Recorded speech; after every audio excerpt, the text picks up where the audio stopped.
हाँ जी, तो कैसे हो आप लोग। मैं आपका नीलेश भैया बहुत-बहुत स्वागत करता हूँ इस यूट्यूब चैनल पे। दोस्तों, जो आप लोगों का 27 फरवरी को गणित का पेपर होने वाला है, चलो उसके लिए इस पेपर को हम लोग सॉल्व करते हैं, ठीक है? चलो बिना किसी टाइम वेस्टिंग के हम लोग इस वीडियो को शुरू करते हैं। सबसे पहले हम लोग खंड अ के अंतर्गत जो आप लोग के 20 मार्क के एमसीक्यू यानी बहुविकल्पीय प्रश्न आ रहे हैं, ठीक है? उनको हम लोग सॉल्व करते हैं। इसमें पहला प्रश्न आप लोग देख सकते हो, वेरी वेरी इंपॉर्टेंट क्वेश्चन है और 90% लड़के अगर ये मेरा वीडियो नहीं देखेंगे तो गलत कर कर इसे आएंगे। क्या है कि दी गई संख्याओं में अभाज्य संख्या होगी। और देखो, ये कॉन्सेप्चुअल बेस्ड क्वेश्चन है, इसीलिए कहा जाता है कि आप अपना अच्छे से चैप्टर वाइज पढ़ो। स्कूल में जो पढ़ाया जाता है, कोचिंग में पढ़ाया जाता है या कहीं ऑनलाइन पढ़ो, तो पहले चैप्टर वाइज अच्छे से पढ़ो। नहीं पढ़े हो तो वही मैं कहूंगा 90% आप निश्चित है गलत कर कर आओगे। दी गई संख्याओं में अभाज्य संख्या होगी 0, 1, 2 या फिर 8। ठीक है, काफी सारे लड़के इस पे क्लिक करेंगे, लेकिन ये दोनों में से कोई नहीं होगा। सबसे छोटी अभाज्य संख्या 2 होती है। क्लियर मेरे भाई? चलो, अभाज्य संख्या क्या होती है? जो स्वयं और एक के अतिरिक्त किसी अन्य संख्या से विभाजित न हो, ठीक है, वह अभाज्य संख्या होती है। जैसे 2 हो गया, 5 हो गया, 7 हो गया। देखो, ये सब संख्याएं ना एक तो स्वयं से विभाजित होंगी और एक से विभाजित होंगी, उसके अलावा किसी और संख्या से विभाजित नहीं होंगी। वही क्या कहलाती है? अभाज्य संख्या। चलो, 8 तो यहाँ पे भाज्य है। भाज्य संख्या क्या होती है? जो स्वयं और एक के अतिरिक्त किसी अन्य संख्या से भी विभाजित हो जाए, वह भाज्य संख्या होती है। तो 8 भाज्य है, क्योंकि यह एक से भी विभाजित हो जाएगी, स्वयं से भी विभाजित हो जाएगी, और एक और स्वयं के अतिरिक्त अन्य संख्या हो, जैसे 2 से भी विभाजित होगी, 4 से भी विभाजित होगी। ठीक है, और हमेशा याद रखना कि जो अभाज्य संख्याएं होती हैं उनके केवल 2 गुणनखंड होते हैं, और जो भाज्य संख्याएं होती हैं उनके 2 से ज्यादा गुणनखंड होते हैं। ठीक है, चलो उसके बाद फर्स्ट के बाद सेकंड नंबर क्वेश्चन कर लेते हैं। सेकंड नंबर क्वेश्चन क्या है कि समांतर श्रेणी का सर्वांतर -4। देखो, यहाँ पे हमें सर्वांतर दे रखा है। क्या दे रखा है? हमें सर्वांतर यहाँ पे दे रखा है। ठीक है, उसके बाद क्या बोला जा रहा है? समांतर श्रेणी का सर्वांतर हमें यहाँ पे दे रखा है। उसके बाद हमें बोला जा रहा है कि अंतिम 10वां पद -8। देखो यहाँ पे क्या छिपा है। हमें सर्वांतर तो ठीक है, यहाँ पे डी दे रखा है कि -4 है। अंतिम 10वां पद, हमें 10वां पद दे रखा है। 10वां पद, 10वें पद को हम लोग किस तरह व्यक्त करेंगे? यानी टी एन, एनवां पद को हम लोग टी एन से व्यक्त करते हैं, तो 10वां पद है तो टी 10 बराबर ये हम लोग का क्या दिया है? -8। यानी 10वां पद हम लोग का -8 दिया है। और अंतिम पद देखो, यहाँ अंतिम लिख दिया है कि समांतर श्रेणी का सर्वांतर -4 तथा अंतिम 10वां पद, यानी जो अंतिम पद है वो कौन सा है? मतलब -8 है। और अंतिम पद 10वां पद, यहाँ है ना कि अंतिम 10वां पद, यानी पदों की संख्या n बराबर क्या है? 10 है। समझ रहे हो बात को? यहाँ देखो, मतलब काफी शानदार तरीके से लिखा है कि समांतर श्रेणी का सर्वांतर -4 तथा अंतिम 10वां पद -8 है। यानी अंतिम पद जो 10वां है वो क्या है? -8 है। यानी पदों की संख्या एक समांतर श्रेणी में 10 है, और अंतिम जो 10वां पद है वो -8 है। ठीक है, तो श्रेणी का प्रथम पद यानी ए का मान ज्ञात कीजिए। तो सिंपल है, इसका एक फार्मूला, सीधे ये फार्मूला बेस्ड क्वेश्चन है। ठीक है, यहाँ एनवा पद यानी टी एन बराबर हम लोग का फार्मूला होता है ए प्लस कोष्ट में n-1 इंटू डी। अब देखो, जो जो दिया है उसको रख लेते हैं टी एन, यानी एनवा पद यानी टी एन के जगह पे हम लोग का टी 10 यानी वही 10वां पद हमें दिया है -8। ठीक है, ए का मान तो हमें पूछ ही रहा है, तो ए की जगह पे ए ही रखते हैं, प्लस n-1, n यानी पदों की संख्या, तो पदों की संख्या 10 हमें दिया है कि अंतिम 10वां पद, यानी अंतिम पद हम लोग का कौन सा है? 10वां, तो यानी पदों की संख्या 10 है। और -1 इंटू डी, डी का मान हम लोग क्या रखेंगे भाई? हम लोग का -4 दिया है तो -4 रखेंगे, सिंपल। अब देखो, -8 बराबर ए प्लस, ठीक है, 10 में से 1 गया 9, और 9 से इसमें गुणा होगा तो 9 चौका 36, और माइनस तो -36, तो ये माइनस हो जाएगा -36। ठीक है मेरे भाई, अब देखो यहाँ से, अब हम लोग पक्षांतर करेंगे, 36 को इधर लाएंगे तो प्लस हो जाएगा, यानी ए बराबर हम लोग का -8 प्लस 36 हो जाएगा। तो ए बराबर हम लोग का, ये देखो, 8 8 16, ठीक है, और ये 2 28 हो जाएगा। सिंपल, हम लोग का आंसर क्या होगा? 28 होगा, यानी जो प्रथम पद होगा वो 28 होगा। ये हम लोग का, देखो, ये हम लोग का आंसर हो जाएगा सी वाला। क्लियर मेरे भाई? चलो, काफी मस्त सवाल था, काफी मस्त सवाल था। ठीक है, यहाँ ये काफी कॉन्सेप्ट छिपा था। अब चलो आगे के प्रश्नों को करते हैं। और देखो, इन सब का पीडीएफ मेरे भाई, बहुत सारे लोग क्या कर रहे हैं कि पीडीएफ के लिए व्हाट्सएप पे इतना मैसेज कर रहे हैं, इतना मैसेज कर रहे हैं, मेरा खुद का दिमाग खराब हो जा रहा है, और कॉल भी कर रहे हैं। मैं आपसे कहूंगा कि मेरे भाई, आप कॉल मत करो, ना व्हाट्सएप पे मैसेज करो झूठ मूठ का। ठीक है, मैं आपको हर वीडियो में बताता हूँ कि आपको पीडीएफ कहाँ मिलेगा, ठीक है। तो वैसे करो, अगर आपके पास लेने का तरीका है और नहीं है तो फिर आप राम राम करो, ठीक है।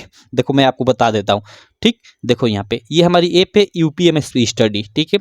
इसको आप प्ले स्टोर से डाउनलोड कर सकते हो, जहाँ से सारी ऐप आप डाउनलोड करते हो ना प्ले स्टोर से, वहीं से यूपीएमएसपी स्टडी। इसका लिंक इस वीडियो के मैं डिस्क्रिप्शन बॉक्स में भी डाल दूंगा, या सबसे अच्छा कि आप प्ले स्टोर पे जाना, वहाँ पे ये स्पेलिंग लिख कर सर्च करना, ऐप आ जाएगी, इसको आप डाउनलोड कर लेना। डाउनलोड करने के बाद यहाँ आओगे तो कुछ ऐसा सब इंटरफेस दिखेगा, ठीक है। तो आने के बाद यहाँ पे कहीं भी क्लिक करोगे, कुछ भी ओपन करोगे तो पहले रजिस्ट्रेशन का मांगेगा, तो आप रजिस्ट्रेशन कर लेना अपने मोबाइल नंबर और अपना नाम डालकर। उसके बाद देखो ये आवर कोर्सेज है ना, इसमें ये लक्ष्य बैच स्पेशल है, यहाँ क्लास 10th में जाओगे, ठीक है। तो यहाँ देखो आपको ये यूपी बोर्ड स्पेशल लक्ष्य बैच दिखाई देगा, और यहाँ पे 99 रुपये यहाँ पे दिखाएगा। एक बार और इस पे आपको क्लिक करना है, क्लिक करते ही ये सारी डिटेल खुल जाएगी। यहाँ पे आपको बाई नाउ का ऑप्शन आ जाएगा।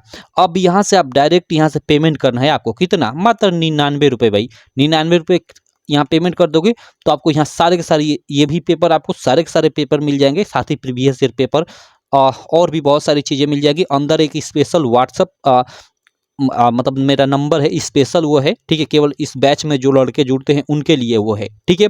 तो उससे भी आप जुड़ जाओगे तो वहाँ भी बहुत सारी चीज़ें मिलती हैं। तो आप यहाँ 99 रुपये डायरेक्ट पेमेंट कर सकते हो, आप फ़ोन पे, गूगल पे, पेटीएम जो भी यूज करते हो, ठीक है। यहाँ बाई नाउ पे क्लिक करोगे तो ऑप्शन आ जाएगा अंदर, ठीक है। आप डायरेक्ट पेमेंट कर दोगे। मैं कहूँगा कि आप डायरेक्ट पेमेंट करना, क्योंकि डायरेक्ट पेमेंट करोगे तो तुरंत ये आपका ओपन हो जाएगा और अंदर की चीज़ें यूज कर सकोगे। या फिर नहीं है आपके पास सिस्टम डायरेक्ट पेमेंट का, तो यहाँ देखो, यहाँ पे आप ना यहाँ स्क्रॉल करोगे, ठीक है, ये नीचे स्क्रॉल करोगे तो यहाँ क्यूआर कोड ये जो दिखाई दे रहा है ना, ठीक है, ये इस क्यूआर कोड पे किसी भी अपने दोस्त से या दुकान से, कैफे वैफे से ना, आप इस पे स्कैन कराकर और मात्र 99 रुपये आपको यहाँ पे पेमेंट भिजवा देना है, ठीक है, इस क्यूआर कोड पे। और पेमेंट भिजवा दोगे ना तो उसके बाद इस बैच मतलब यहाँ पे इस नंबर पे आप पेमेंट का फोटो ले लेना या स्क्रीनशॉट ले लेना, और इस नंबर पे आप लोग पेमेंट का स्क्रीनशॉट भेज देना, ठीक है, या फोटो जो भी लिए हो उसको भेज देना, और तुरंत इस नंबर पे कॉल करना, ठीक है। कॉल करोगे तो तुरंत आप भेजे रहोगे ना, तो मैं देखता हूँ, हर एक मैसेज देखता हूँ, तो कॉल भी आपका मैं उठा लूँगा, ठीक है, और बैच में इसमें ऐड कर दूंगा, ठीक मेरे भाई। तो आप ऐसे कर सकते हो। अगर आप डायरेक्ट पेमेंट नहीं कर सकते तो यहाँ किसी क्यूआर कोड पे, इस क्यूआर कोड पे किसी दुकान से पेमेंट करा सकते हो। दुकान से नहीं, अपने दोस्त, भैया, भाभी, किसी से भी यहाँ पेमेंट करा सकते हो, आपका मन। चलो, तो मैं बता दिया ना कि कैसे आपको लेना है, ठीक है। आपको 99 रुपये पेमेंट करना होगा। अब फिर आप कहोगे कि फ्री में दे दो, तो मैं कहूँगा कि घंटा ले लो, ठीक है। फ्री में आप किसी स्कूल में पढ़े हो साल भर, ठीक है, किसी कोचिंग में पढ़े हो, उसने फ्री पढ़ाया भाई, कोचिंग वालों ने, स्कूल वालों ने, कोई भी फ्री नहीं पढ़ाएगा, ठीक है। मेहनत कोई भी कर रहा है तो फ्री में थोड़े पढ़ाएगा, ठीक है। अभी आप लोगों ने देखा होगा कि आप कई सारे बच्चे फ़ोन कर रहे थे कि भैया हमें एडमिट कार्ड नहीं मिल रहा है, स्कूल वाले एडमिट कार्ड नहीं दे रहे हैं, हमारी फीस नहीं जमा है। तो क्यों देंगे भाई, आपको साल भर पढ़ाए हैं, ठीक है, मेहनत किए हैं, और आप चाहते हो कि मैं फ्री में सब कुछ ले लूँ, ऐसा नहीं होता है, ठीक है। तो यहाँ भी आपको फ्री में कुछ नहीं मिलने वाला है। अगर आप 99 रुपये पेमेंट करते हो तब मिलेगा पीडीएफ उडीएफ, और पीडीएफ में पूरा अच्छे से डिटेल में सॉल्यूशन भी मिलेगा। चलो इधर आ जाते हैं हम लोग अगले क्वेश्चन पे। एक मिनट, अगला क्वेश्चन देखो, यहाँ तीसरा वाला, ये क्या है कि निम्नलिखित में कौन एक द्विघात बहुपद का आलेख नहीं है। ओके, द्विघात बहुपद का आलेख नहीं है, हमें ये बताना है। तो देखो, द्विघात बहुपद हम कैसे छाटेंगे, मतलब जो एक्स अक्ष को जितनी बार ग्राफ काटे उसके उतने ही मतलब एक तरह से सॉल्यूशन होंगे, यानी शून्यक होंगे। तो देखो यहाँ ये एक्स अक्ष है ये, ठीक है, इसको ये एक भी बार नहीं काट रहा है, ये देखो ये ग्राफ, तो इसका तो कोई मतलब नहीं है। ये भी एक भी बार नहीं काट रहा है तो कोई मतलब नहीं है। ये देखो, ये आपका यहाँ देखो ऐसे आया, तो यहाँ एक बार यहाँ काट रहा है, एक बार यहाँ, ये एक्स एक्सिस को, तो इसका मतलब कि इसके दो शून्यक, दो सॉल्यूशन, तो ये द्विघात बहुपद है एक तरह से, ठीक है। और देखो यहाँ पे ये ग्राफ आ रहा है, एक बार यहाँ काट रहा है, ऐसे आकर एक बार यहाँ काट रहा है, और एक बार आकर यहाँ, एक बार यहाँ काट रहा है, तो ये 3 जगहों पे काट रहा है, तो ये त्रिघात बहुपद हो गया, ठीक है, यानी इसके 3 सॉल्यूशन हो गए, 3 शून्यक हो गए। तो यहाँ क्या पूछ रहा है कि द्विघात बहुपद का आलेख नहीं है। तो भाई ये द्विघात बहुपद का आलेख है, इन दोनों का तो कोई मतलब ही नहीं है, बहुपद दूर दूर तक है ही नहीं, और ये त्रिघात बहुपद है। तो जो द्विघात बहुपद नहीं है वो छाटना था, तो ये द्विघात बहुपद नहीं है, ये त्रिघात बहुपद है, सिंपल, ठीक है। चलो, तो ऐसे आपको ग्राफ दे देगा और वो पूछेगा कि कौन सा त्रिघात बहुपद है, कौन सा द्विघात बहुपद है। तो ये ग्राफ, ये वाला, मतलब ये जो है ना, ये जितनी बार एक्स अक्ष को काटे उतने उसके शून्यक होंगे, वो उतना वाला बहुपद होगा। जैसे 2 बार काट रहे हैं तो द्विघात बहुपद, 3 बार यहाँ पे काट रहा है तो त्रिघात बहुपद। यानी अगर हल भी पूछ दे कि निम्न बहुपद के कितने हल होंगे, ठीक है, और ये ग्राफ दे दे, इससे पहचानना पड़े तो ये जा रहा है ये, तो जितनी बार काटेगा उतने उसके सॉल्यूशन होंगे, हल होंगे। सिंपल। चलो चौथे प्रश्न पे चलते हैं। चौथा प्रश्न है कि यदि द्विघात समीकरण 2x² - 5x plus k equal to 0 के मूल बराबर हो तो k का मान। ओके, इसके मूल, ये द्विघात समीकरण है, ठीक है, इसके मूल बराबर हैं तो k का मान ज्ञात करना। अरे भाई, अगर मूल इसके बराबर हैं तो विविधकर जो होगा डिस्क्रिमिनेंट d, वो b² - 4ac जो होगा वो किसके बराबर होगा, वो 0 के बराबर होगा। यानी यहाँ डिस्क्रिमिनेंट d हुए वो 0 के बराबर होगा, ठीक है। तो b² - 4ac, जो b² - 4ac है वो विविधकर होता है और यह 0 के बराबर होगा जब उसके मूल समान होंगे, ठीक है। अब चलो, तो इसको ऐसे मैं लिख देता हूँ, ऐसे यहाँ पे कि b² - 4ac जो है 0 के बराबर है, ठीक है। तो b², अब b की जगह पे ये -5 है तो -5 का स्क्वायर तो 50 25 हो जाएगा, -5 गुणे -5 वो प्लस हो जाएगा, और -4 a का मान 2, और तो 2 यहाँ गुणे 2 कर देते हैं, गुणे c, a c है तो c का मान यहाँ पे k है तो k कर देते हैं और बराबर 0, ठीक है। अब देखो ये 25 का 25, ये देखो 4 दूना का 8, और ये k से गुणा तो 8k, और ये माइनस तो -8k बराबर 0। अब देखो यहाँ से हमें k का मान ज्ञात करना है तो हम लोग देखो 8k को उधर ले जाएंगे, इधर माइनस है तो उधर जाकर प्लस हो जाएगा, और फिर k बराबर तो 8 इधर हम लोग का आएगा तो बट्टे में हो जाएगा, यानी 25/8। इसको हल करेंगे तो वो 25 बटे हम लोग का 8, यानी k का मान हम लोग का क्या हो जाएगा, 25/8। इसमें देखो ये आपका सी वाला ऑप्शन सही हो जाएगा, ठीक। चलो, ऐसा क्वेश्चन हर एक पेपर सेट में पूछेगा। और देखो मैं आप लोगों को बता दूं, आप सोचते हो कि एक पेपर कर कर चले जाऊंगा एग्जाम में और बस काम हो गया मेरा, तो ऐसा भूल जाओ कि एक ही पेपर चल गए और वही सेम टू सेम सब कुछ एग्जाम में आ जाएगा, ऐसा नहीं होता है, ठीक है।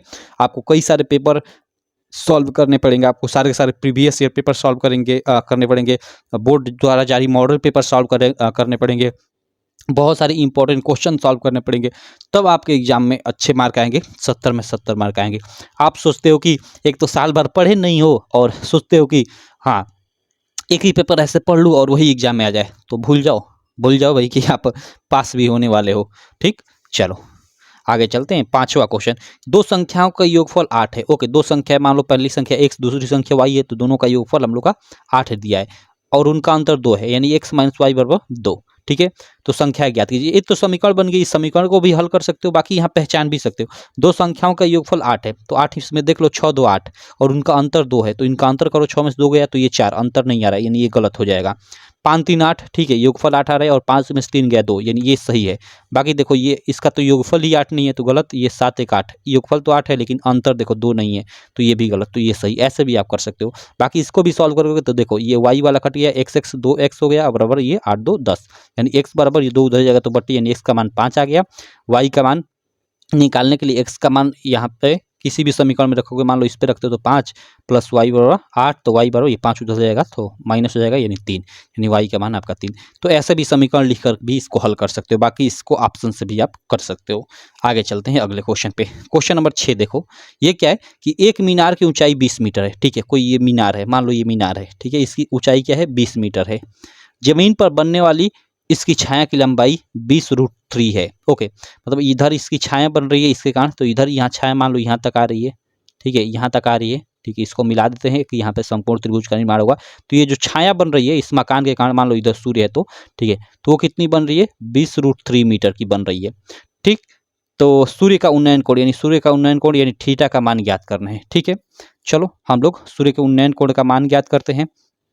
तो देखो यहाँ पे हम लोग का ये एक समकोण त्रिभुज बन गया, इसमें ये आपका लंब हो गया, ये आधार हो गया, दोनों दिया है, ठीक है, और ये थीटा है। तो देखो ये लंब 20 और बटे में आधार 20√3, ठीक है, 20√3, और लंब बटे आधार बराबर क्या होता है, tan थीटा, तो बराबर tan थीटा, ठीक। अब देखो 20 से 20 कट गया, यानी 1/1/√3 आ गया, और 1/√3 का मान हम लोग का कितना होता है, वो tan कितना होता है भाई, tan 30 अंश के बराबर होता है, ठीक है, tan 30 अंश और बराबर ये tan थीटा, सिंपल है। अब देखो यहाँ से देखो tan 30 अंश बराबर tan थीटा, तो ये देखो एक tan को उधर ले जाओगे tan बट्टे में आ जाएगा, यानी वही कट जाएगा, tan से tan आपका कट गया, यानी थीटा बराबर 30 अंश आपका हो गया। ये ऑप्शन सही आपका बी वाला, सिंपल। चलो इधर देखते हैं 6 के बाद 7 नंबर क्वेश्चन, यह क्या है कि चित्र में त्रिभुज ए एच के, ठीक है, यानी ये वाला, ठीक, त्रिभुज ए बी सी समरूप है। ओके, ये दोनों समरूप त्रिभुज है, ये वाला और ये वाला समरूप त्रिभुज है। यदि एक के बराबर 10, एक के का मान दिया है ए और के, यानी ये हम लोग का 10 दिया है, ये भुजा बी सी बराबर 3.5, ये बी सी यानी ये इस त्रिभुज की भुजा दिया है 3.5, ठीक है। और एच के बराबर 7, एच के ये हम लोग का 7 दिया है। तो ए सी का मान, ए सी यानी ये वाली, जिसको सी ए भी बोल सकते हो, ए सी भी बोल सकते हो, आपका मान, इसका हमें मान पूछा जा रहा है। तो देखो हमें दे दिया कि ये वाला और ये वाला दोनों त्रिभुज हम लोग के क्या है, समरूप हैं। समरूप त्रिभुज का एक गुण होता है कि उसकी जो संगत भुजाएं होती हैं उनका अनुपात समान होता है। यानी यहाँ पे देखो, ये जो भुजा होगी इस भुजा के संगत होगी, ये भुजा होगी इस भुजा के संगत होगी, और ये भुजा इस भुजा के संगत होगी, ठीक है।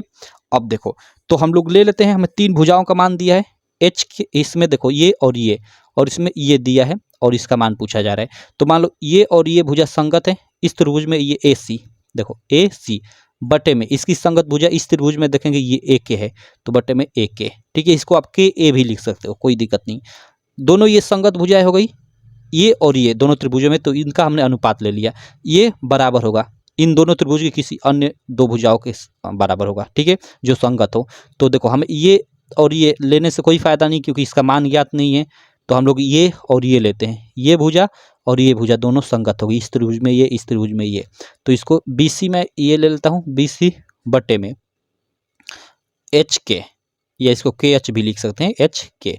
अब जो मान दिया है ए सी का तो मान हमें मालूम नहीं है, ठीक है, इस सी का मान ज्ञात करना है, तो उसको उसी तरह रहने देता हूँ, बटे में एक के यानी 10, ठीक है, बराबर हम लोग का बी सी का मान 3.5, तो 3.5 मैं ले लेता हूँ, और बटे में एच के हम लोग का ये 7 है, तो 7 सिंपल। अब देखो यहाँ पे, तो अब देखो यहाँ पे सिंपल है, हम लोग का ए सी बराबर ये 10 उधर जाकर गुणा हो जाएगा बट्टे में है, तो यानी 3.5 गुणे 10 और बट्टे में 7। अब देखो 10 से गुणा होगा तो ये दशमलव आपका हट जाएगा, क्योंकि ये 350 होगा, और दशमलव 1 अंक पे तो वही, और 7 × 5 = 35 यानी 5 सेंटीमीटर। ये आपका डी वाला ऑप्शन बिल्कुल राइट हो जाएगा, ठीक मेरे भाई। चलो आगे चलते हैं 7वें के बाद 8वें क्वेश्चन पे। 8वां क्वेश्चन क्या है, यहाँ पे देखो, ये भी शानदार सा क्वेश्चन है, ठीक है। ये क्या है, देखो यहाँ पे कि एक बिंदु है P, -6 8 की मूल बिंदु से दूरी होगी। ओके, मूल बिंदु से दूरी होगी, और मूल बिंदु का आप निर्देशांक आप जानते हो, जो ये मूल बिंदु होता है इसका निर्देशांक आप जानते हो कि 0,0 होता है। तो एक बिंदु का हमें निर्देशांक दिया है 0,0, ठीक है। उस बिंदु से कोई बिंदु मान लो इधर है, ठीक है, जिसका निर्देशांक -6,8 है, इनकी दूरी पूछ रहा है। तो 2 बिंदुओं के बीच की दूरी का यहाँ फार्मूला लगा दो। 2 बिंदुओं के बीच की दूरी मान लो इसको ये x1 y1 है, और ये x2 y2 है। इसको आप x2y मतलब x1 और y2 मान सकते हो, और इसको x1 y1 मान सकते हो, उल्टा भी मान सकते हो, उसमें कोई दिक्कत नहीं, मान समान ही आएगा। तो इसको मैंने x1 y1 मान लिया है, इसको x2 y2 मान लिया है, ठीक। तो अब देखो मूल बिंदु से दूरी, वो क्या फार्मूला होता है, d बराबर √x2 - x1, तो x2 - x1 का होल वर्ग प्लस y2 मीन्स आपका 8 माइनस y1, तो y1 के जगह पे 0 होल का वर्ग, ठीक है। अब इसको हल कर दो। अब देखो -6 में से आपका 0 जाएगा तो -6 ही बचेगा, और 6 का स्क्वायर होगा तो 6 का 36, ठीक है। -6 तो 2 बार गुणा होगा तो प्लस हो जाएगा, यानी 6 का 36, ठीक है, अंडर रूट में प्लस, इसका मान 8 में से 0 गया, 0 और 8 × 64, ठीक। अब जो देखो 36 और 64 ये 100 हो जाएगा, ठीक है, और 100 बाहर निकलेगा रूट से तो वो 10 हो जाएगा, यानी इसका ये सी वाला ऑप्शन बिल्कुल राइट हो जाएगा, ठीक है। चलो आगे चलते हैं। अगला क्वेश्चन आप लोग देख सकते हो, क्वेश्चन नंबर 9 कि त्रिज्या आर वाले, ओके, हमें त्रिज्या दिया है कैपिटल आर, त्रिज्या आर वाले वृत्त के उस त्रिज्यीखंड का क्षेत्रफल ज्ञात कीजिए जिसका कोण P अंश है, ठीक है। हमें थीटा का मान दिया है P अंश, और यहाँ त्रिज्या दिया है आर, ठीक, कैपिटल आर। तो हमें त्रिज्यीय खंड का क्षेत्रफल पूछा जा रहा है। त्रिज्यीय खंड का क्षेत्रफल जो होता है वो बराबर होता है किसके, θ/360 अंश गुणे πr² के, ठीक है। आप सीधे इसको πr² 360 अंश भी बोल सकते हो, क्योंकि ये गुणा होगा तो वही होगा, ठीक। तो ये त्रिज्यीय खंड का क्षेत्रफल होता है। अब देखो हमें थीटा का मान दे दिया है P अंश, तो इसके जगह पे हम लोग P अंश रखते हैं, और बटे में ये 360 है तो 360 अंश, ठीक है, और गुणे पाई और r², तो r का मान यहाँ पे कैपिटल R दिया है, तो कैपिटल R का स्क्वायर, बस हो गया, यही आंसर हो गया। कहीं दिया है क्या, P/360 अंश 180 अंश 180 अंश, देखो यहाँ पे अब ना आप थोड़ा दिमाग नहीं लगाओगे तो यहाँ कोई ऑप्शन मैच नहीं कर रहा है। तो यहाँ पे देखो 360 अंश है और यहाँ पे पाई आर स्क्वायर है। तो यहाँ पे देखो इसमें ऊपर 2 से गुणा कर दो और नीचे 2 से गुणा कर दो, तो ये वाला आंसर निकल जाएगा, क्योंकि 2 पाई आर स्क्वायर और ये देखो इसका 2 गुना होगा तो ये 720 अंश, यानी ये आंसर। 2 से ऊपर नीचे गुणा करोगे तो कोई अंतर मान में नहीं पड़ेगा, वही इसको आप कटाओगे ना, देखो इसको कटाओगे तो ये देखो बटे 360 अंश हो जाएगा। तो P बटे 360 और गुणे पाई आर स्क्वायर, यानी जो हमने ये निकाला था इसी के बराबर तो ये है, तो ये डी वाला ऑप्शन सही हो जाएगा। सिंपल। आगे चलते हैं प्रश्न संख्या 9 के बाद 10 पे। एक लंब वृत्तीय बेलन के आधार पर क्षेत्रफल 9 पाई वर्ग सेंटीमीटर है, तो उसके आधार का व्यास क्या होगा। ठीक है, अब देखो ये बेलन है, ठीक है, यहाँ पे गोलाकार होता है ना, तो ये आधार का क्षेत्रफल, तो ये मतलब वृत्त के क्षेत्रफल के बराबर, यानी 9 पाई हमें दिया है, तो ये किसके बराबर होगा, पाई आर स्क्वायर के बराबर, और ये 9 पाई दिया है, पाई से पाई कट जाएगा तो यानी आर स्क्वायर बराबर 9, तो आर बराबर रूट में 9 और ये बाहर निकलेगा तो 3 हो जाएगा।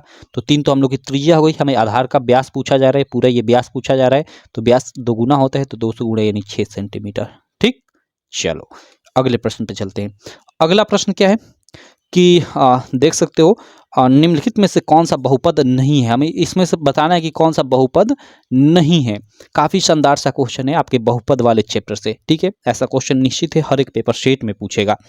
देखो बहुपद के लिए हमें पता है, एक ही कॉन्सेप्ट पता है कि चर का घातांक एक पूर्ण संख्या होनी चाहिए। पूर्ण संख्या कहने का मतलब कि वो 0 1 2 3 4। ठीक है, अब देखो चर का घातांक, ठीक है, यहाँ पे चर का घातांक बोला जा रहा है, ध्यान रखना, जो चर होता है चर राशियां, ठीक है, उनका घातांक एक पूर्ण संख्या के रूप में होना चाहिए, यानी चर जो ये जिनका एक्स वाई ये जो होते हैं, जेड या एबीसी, ये चर होते हैं। ठीक है, तो यह घातांक एक पूर्ण संख्या के रूप में होना चाहिए। तो यहाँ पे देखो पहले वाले में देखो, यहाँ पे देखो x की घात 2 है, भाई चर हमें केवल चर देखना है क्योंकि चर से मतलब है, तो चर ये x वाला होता है या y या ABC जो लिखा होता है, तो इसमें 2 चर हैं, तो देखो इसकी घात कुछ नहीं है तो मतलब 1 और ये 2 है, तो ये तो पूर्ण संख्या के रूप में है। ठीक है, तो ये बहुपद है। ठीक है, ये देखो √3 में लिखा है, √3 में लिखने का मतलब कि 3 घाते 1/2। ठीक है, तो यहाँ कहोगे कि ये तो अब पूर्ण संख्या नहीं है, तो सही बात है, लेकिन ये चर नहीं है, ये अचर है 3, तो इससे हमें मतलब नहीं होना चाहिए। ठीक है, अगर यहीं पे रूट में x रहता तो फिर ये मतलब ये x का हम लोग रूट से बाहर निकाल दे तो मतलब घात में 1/2, तो ये मतलब दिक्कत हो जाता, तो ये बहुपद नहीं होता। ठीक है, लेकिन हमें इससे मतलब नहीं है, ये चर से मतलब है। अब देखो इसमें यहाँ पे एक चर है और यहाँ पे, तो दोनों की, इसकी 2 है, इसकी कोई घात नहीं मतलब 1 है, तो ये भी हम लोग का एक तरह से बहुपद है, कोई दिक्कत नहीं है। अब देखो यहाँ देखते हैं 3/2 और x घाते 3 है, यानी x एक यहाँ है और देखो एक यहाँ है और एक यहाँ है। ठीक है, तो यहाँ पे 3, यहाँ पे 2 और यहाँ पे कुछ घात नहीं है तो 1, मतलब ये भी मतलब पूर्ण संख्या के रूप में, चर का घात एक पूर्ण संख्या के रूप में है। पूर्ण संख्या मतलब घात 0 हो फिर या 1 2 3 कुछ भी हो लेकिन भिन्नात्मक ना हो, तो यहाँ देखो ये भिन्नात्मक थोड़े है, तो ये भी हम लोग का एक बहुपद है। अब देखो x + 3/x, कहोगे कि यहाँ x का घात भाई एक पूर्ण मतलब यहाँ 1 है, कुछ नहीं है तो 1 है, और यहाँ पे देखो कहोगे कि x यहाँ पे इसका भी कुछ घात नहीं है तो 1 है, लेकिन ऐसा नहीं है, इस x को ऊपर ले जाओगे, क्योंकि ऊपर ले जाना है तो ऊपर ले जाओगे तो x घाते -1 हो जाएगा, x + 3x घाते -1, तो x का घात देखो यहाँ पे क्या है, निगेटिव है, तो इसीलिए ये आपका बहुपद नहीं होगा। तो जो बहुपद नहीं है उससे छांटना था, तो ये आपका बहुपद नहीं है। अगर कहीं रूट में x लिखा हो तो वो भी आप समझ जाना कि बहुपद नहीं होगा, क्यों, क्योंकि ये रूट से बाहर निकलेगा तो x घाते 1/2 हो जाएगा, तो यहाँ x की घात भिन्नात्मक हो जाएगी, यानी चर की घात भिन्नात्मक हो जाएगी, तो वो भी बहुपद नहीं होगा। यहाँ कहीं बट्टे में x लिखा हो तो समझ जाना कि वो भी एक तरह से बहुपद नहीं होगा। सिंपल। चलो आगे चलते हैं, अगले क्वेश्चन पे चलते हैं भाई। अगला क्वेश्चन 11 के बाद 12 नंबर है कि आंकड़ो, ये आंकड़े दे दिए है, ठीक है, इनका बहुलक होगा। ओके, इसमें बहुलक ज्ञात करना है, तो सिंपल इसमें देख लो कि किसकी बारंबारता सबसे अधिक बार हुई है, वही बहुलक होगा। 10 13 17 17 19 12 15 19 19 19 2 बार, 20 19 19 3 बार, 17 17 2 बार। ओके, मतलब 19 3 बार है। देखो 19 सबसे अधिक बार है, इसका मतलब कि 17 केवल 2 बार है, 19 ये इसकी बारंबारता सबसे अधिक बार है, तो बहुलक यही होगा। ठीक है, सी वाला 12 का सी वाला ऑप्शन बिल्कुल राइट हो जाएगा। 13 का क्वेश्चन नंबर 13 हम लोग देख लेते हैं। यह क्या है कि यदि सेक थीटा बराबर 2 तो थीटा बराबर क्वेश्चन। ओके, सेक थीटा बराबर 2 तो थीटा बराबर क्वेश्चन। अब देखो यहाँ पे सिंपल सेक थीटा बराबर हमें क्या दिया है, 2 दिया है, ये तो मन से हो जाना चाहिए। सेक थीटा बराबर 2 दिया है, ठीक है। किसका मान होता है भाई, आप लोगों ने पढ़ा होगा सिंपल सा कि सेक 60 अंश का मान आप लोग का 2 होता है। तो यहाँ पे आप 2 की जगह पे सेक 60 अंश रख सकते हो, सेक से सेक खत्म, यानी थीटा बराबर 60 अंश, सेक थीटा बराबर 2 दिया है, तो सेक थीटा बराबर 2 की जगह पे सेक 60 अंश रख सकते हो, क्योंकि सेक 60 अंश का मान 2 के बराबर होता है। और सेक से सेक खत्म, यानी थीटा बराबर हम लोग का 60 अंश। सिंपल, सी वाला ऑप्शन बिल्कुल राइट। 14 नंबर प्रश्न है कि यदि कोई घटना घटित नहीं हो सकती तो उसकी प्रायिकता होगी। ओके, कोई घटना घटित नहीं हो सकती तो उसकी प्रायिकता यानी प्रोबेबिलिटी पूछा जा रहा है। तो भाई अगर घटना ही घटित नहीं होती है तो उसकी प्रोबेबिलिटी क्या होगी, 0 होगी। सिंपल, इधर आ जाते हैं 14 के बाद इधर 15 नंबर क्वेश्चन पे, ठीक है। 15 नंबर क्वेश्चन क्या है कि समांतर श्रेणी 3 1 -1 -3 डॉट डॉट डॉट के सर्वांतर होगा। ओके, इसका हमें सर्वांतर पूछा जा रहा है, सर्वांतर डी। तो सर्वांतर कैसे निकालते हैं, कोई भी 2 पद चुनते हैं, ठीक है, और उसमें से एक मतलब अधिक वाले में से कम वाले को घटाते हैं। जैसे ये दोनों हम लोग चूज करें तो देखो इसमें से इसको घटाते हैं, तो देखो 3 और 1 चूज करेंगे, 3 और 1 चूज करेंगे तो एक में से हम लोग 3 को घटाएंगे, तो यहाँ -2 हम लोग का बचेगा, यानी सर्वांतर -2 हो गया। अब कहोगे कि आप इसको घटाओ ना, ये तो गड़बड़ कर रहे हो, ये दोनों लेकर घटाओ। देखो ये भी दोनों लेकर घटाओगे तो उतना ही आएगा। 1 और -1 को लेकर हम लोग घटाते हैं तो 1 हो गया, ठीक है। और यहाँ पे देखो मतलब 1 और -1 देखो मतलब मैं भी कंफ्यूज हो गया। ये दूसरे वाले में से पहले वाले को घटाते हैं, तो -1 में से हम लोग इस 1 को घटाएंगे, तो -1 को घटाएंगे तो ये देखो -2 हो गया, ये भी -1 -1 -2। अगर इन दोनों को लेते हो, कोई भी आप 2 पद ले लो और बाद वाले में से पहले वाले को घटाओ, तो इसमें से इसको घटाते हैं, तो -3 में से हम लोग -1 को घटाते हैं। -1 तो पहले से है और माइनस तो लगा ही होता है, और इसको घटाओ, ये देखो -3 और ये आपका गुणा होकर +1 हो जाएगा, तो ये -2 बचेगा। हर स्थिति में वही आएगा, ठीक है। किसी भी समांतर श्रेणी में अगर आपको सर्वांतर निकालना हो तो उसमें से कोई भी 2 पद चूज कर लो और बाद वाले में से पहले वाले को घटा दो, तो आपको सर्वांतर मालूम हो जाएगा। चलो आगे चलते हैं। ये थोड़ा कठिन, मतलब ये मतलब कहोगे कि ऐसा दे दे 2 4 6, ऐसा दे दे तो ऐसा 1 नंबर में नहीं देगा, ठीक है, इतना आसान नहीं देगा, ऐसा ये कठिन देगा जिसमें आप थोड़ा कंफ्यूज हो, ठीक है। ऐसा तो देगा तो आराम से आप 6 में से 4 गया 2 आप कहीं भी टिक कर लोगे, या 2 पद ये लोगे तो 4 में से 2 गया तो भाई 2 आंसर। ऐसा तो कहीं भी आप कोई भी लड़का कर लेगा, थोड़ा फंसाकर आपको ऐसा देगा उल्टा सीधा सवाल कि आप थोड़ा मतलब दिमाग लड़ाओ। 15 के बाद 16 नंबर क्वेश्चन है कि द्विघात समीकरण 3x² - 12x प्लस m बराबर 0 के मूल बराबर है तो m का मान। ओके, मतलब यहाँ पे देखो ये हमें द्विघात समीकरण दिया है क्या, 3x² - 12x प्लस m बराबर 0, ठीक है। ये हमें द्विघात समीकरण दिया है, इसके मूल बराबर हैं, ठीक है। तो हमें m का मान ज्ञात करना है। भाई मूल बराबर हैं तो विविधकर किसके, 0 के बराबर होगा। डिस्क्रिमिनेंट यानी जो b² - 4ac जो डिस्क्रिमिनेंट होता है वो 0 के बराबर होगा। तो अब देखो b² यानी हम लोग का माइनस, यहाँ पे हम लोग 12 का स्क्वायर करेंगे तो वो तो हम लोग का कितना हो जाएगा भाई 144 हो जाएगा। सिंपल, ठीक है।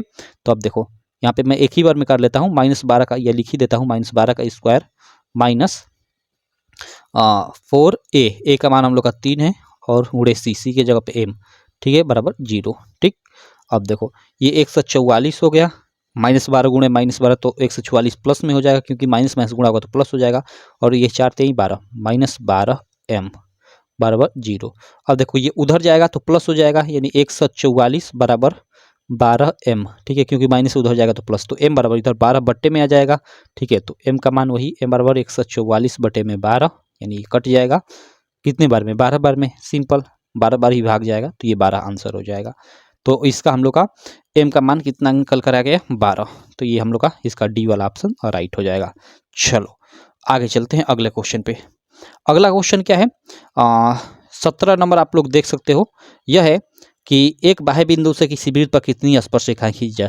सिंपल, 2, एक ये वृत्त है, एक बाह्य बिंदु है, तो एक यहाँ से इस पे स्पर्शरेखा, एक इधर स्पर्शरेखा। सिंपल, ये कहीं एक ही जगह पे यहाँ पे देखो टच करेंगी, ठीक है। दोबारा इसकी खींचने की कोशिश करो तो वो भी तो वहीं से जाएगी उसी बिंदु से, तो ये सिंपल 2 ही खींची जा सकती है, अनंत नहीं खींची जा सकती है। आगे देखते हैं 17 के बाद 18 नंबर क्वेश्चन। यह क्या है कि एक बारंबारता बंटन के लिए माध्य माध्यिका और बहुलक के बीच संबंध है। ओके भाई, बहुलक बराबर क्या होता है, फार्मूला बहुलक बराबर होता है 3 गुणे माध्यिका माइनस 2 गुणे समांतर माध्य, 3 गुणे माध्यिका माइनस 2 गुणे समांतर माध्य। सी वाला इसमें ऑप्शन सही हो जाएगा, ठीक है। बहुलक बराबर 3 गुणे माध्यिका, 3 माध्यिका मतलब वही 3 गुणे माध्यिका माइनस 2 गुणे समांतर माध्य। 19 नंबर प्रश्न है कि निम्नलिखित में से कौन सी घटना की प्रायिकता नहीं हो सकती। ओके, कौन सी इसमें से घटना की प्रायिकता नहीं हो सकती। 1/3, 3/2, 2/3 या 15%।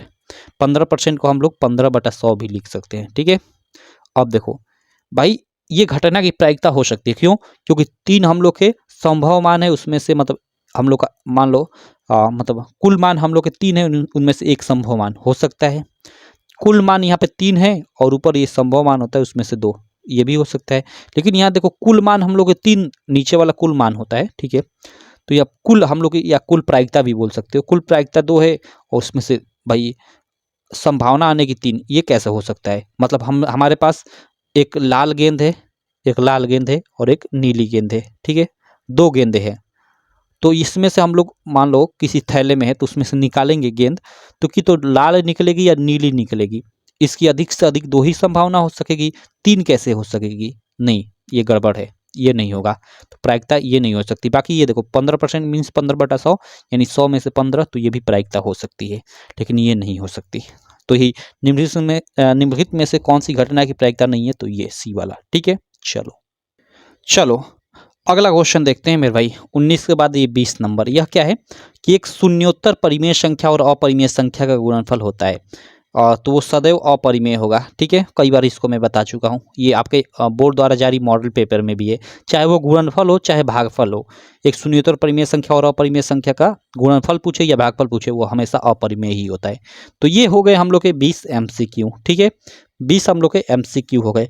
अब देखो इसके बाद थोड़ा हम लोग सब्जेक्टिव क्वेश्चन, मैं सोचा था कि इसी वीडियो में कराऊं, लेकिन थोड़ा हम लोग बाद में करेंगे, अर्जेंटली मुझे कहीं जाना है।